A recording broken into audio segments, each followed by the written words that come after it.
Hi, I'm Pastor Kurt, and this is your 5-minute Bible study. Today, we're going to be looking at Matthew chapter 22, verses 34 through 40.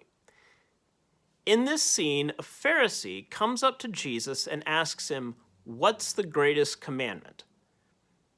Now, we're familiar with the 10 commandments, but there's actually a whole lot more than that.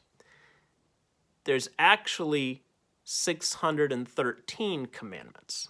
Somebody who's a lot smarter than I am and who had a lot more time than I did went through and counted all of the laws in the Old Testament and came up with 613. Now, an easy way to remember that for us is think of John 3:16 backwards, 6:13, okay? So there's 613 laws. That's a lot to remember. Well, which one's like the top priority? Which one's like the best? That's one way to hear this question. Another way to hear this question is to think, okay, which one do I need to pay attention to, and which ones do I then not need to pay attention to?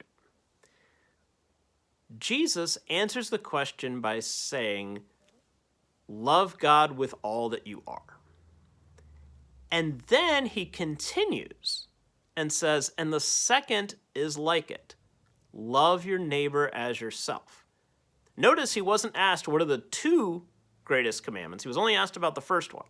But Jesus thinks the second one is so important that he adds it on there. Love God with all that you are and love your neighbor as yourself. For us, that sounds kind of simple, right? Love God, love neighbor. If you have trouble remembering 613 commandments, or if you have trouble even remembering the 10 commandments, you can remember love God, love people. That's pretty easy to remember. And those two, as Jesus says, upon those two hang all the law and the prophets. In other words, you can boil everything else down to those two things. Love God, love neighbor. Notice that there's no specifics about how you do this. That's why there's so many laws, because they talk about all the specific things about how to love God, how to love neighbor. But they can all be boiled down to these two things. But so what? Right? It sounds pretty simple. Love God, love your neighbor. We can do this. But there are plenty of times that we still don't do this. I mean, look at our world. Look at your own life. There are plenty of times that we do not love God and love neighbor as we love ourselves. We live in a broken, fallen, sinful world.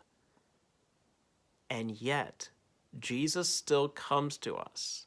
He still gives us new life, and he still calls us to follow these commandments. He still calls us to live the way God wants us to live. Yes, we're not going to be perfect. Yes, we're not going to get it right all the time. But we're still called to this, right? The fact that we don't do this all the time is no excuse not to do it. There are certain things that God wants us to do. There are certain standards God has. There are certain expectations that God has of us. When we live for God, there's a certain way that we live. We love God, we love other people. And it sounds really, really simple, but it can also be really, really hard to live out. Because sometimes we focus on just the loving ourselves bit. You know the way our world works. We are selfish, look at me kind of people. When we're able to get out of that, that's God at work in our lives. When we're able to love God and love others as we love ourselves, as much as we love ourselves, then things really change.